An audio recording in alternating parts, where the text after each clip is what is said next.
Welcome back to this week's edition of the Geschmack of Art podcast. This week's Parshas is Parshas Vayigash. Please like, subscribe, send this vart around if you enjoy it. If not, you do not have to. No hard feelings. And please send me an email at michaelbrook97@gmail.com with any feedback, criticism, questions, or ha'aros. We'll pick up our story in chapter 45, Parak Memhe, Pasuk Aleph, Beis, and Gimel.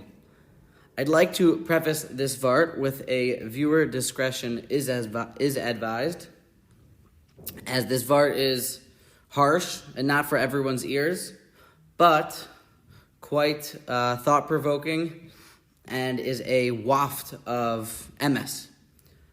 The pasuk says, "Velo yachol Yosef lehis apek." Yosef could not last. He could not take it anymore. Lachol hanitzavim Allah, for everyone that was in the room. Vayikra hotzi kol ish. He said, "Everybody leave me alive from here." Velo amad ishi tobis vada Yosef elachav. And no one was in the room when Joseph is going to reveal himself to his brothers.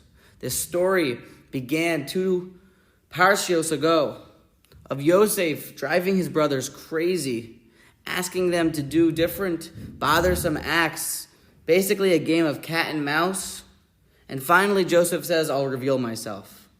Vayitain es kolo, Pasuk Beis says, he started to cry. Vayishmu Mitzrayim, and the Egyptians heard him crying. Vayishma Beis Paro, and the house of Paro also heard him crying. Look at Rashi to understand that superfluous end of the verse.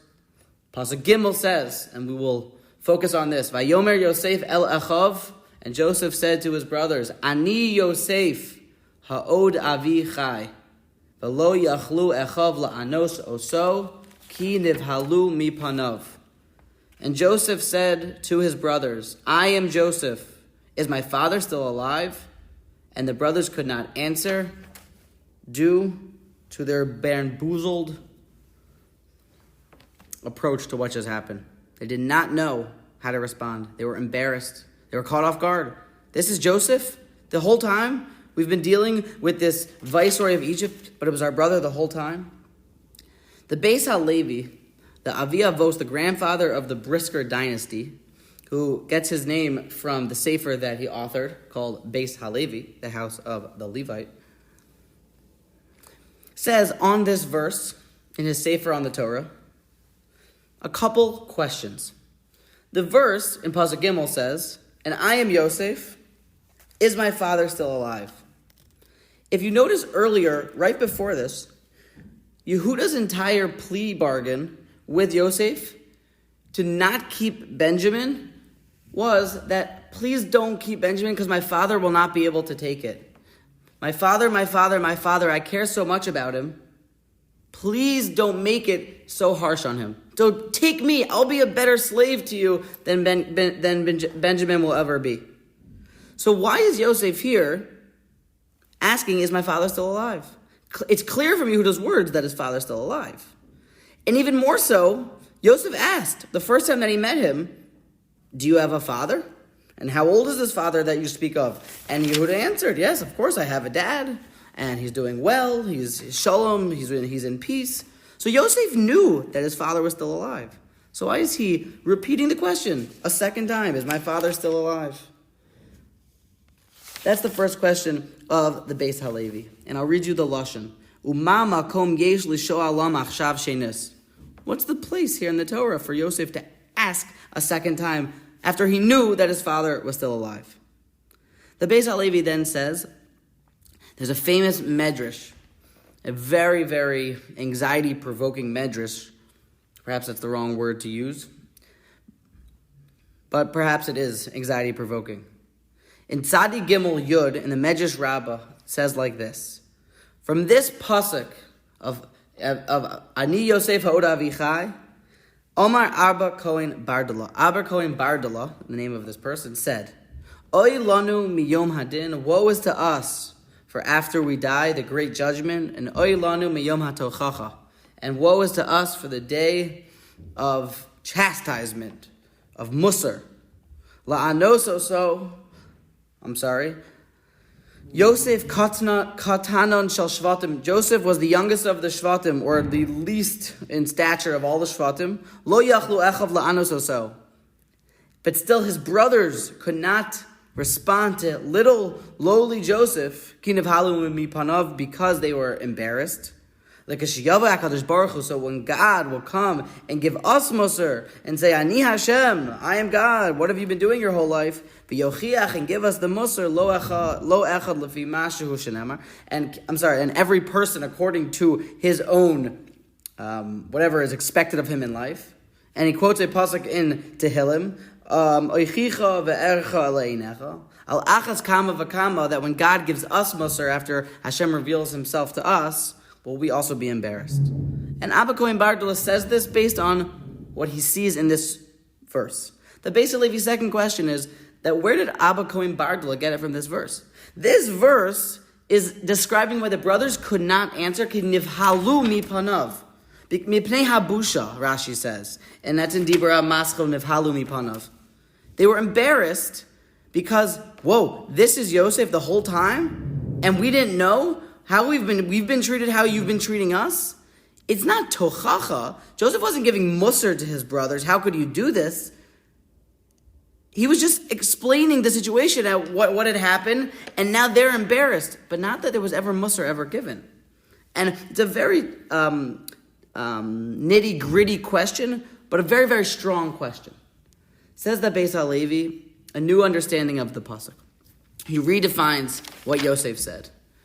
And he has proofs to this, and I ask you to look at it inside if you do not trust me, or if you would like to see more proofs to this idea.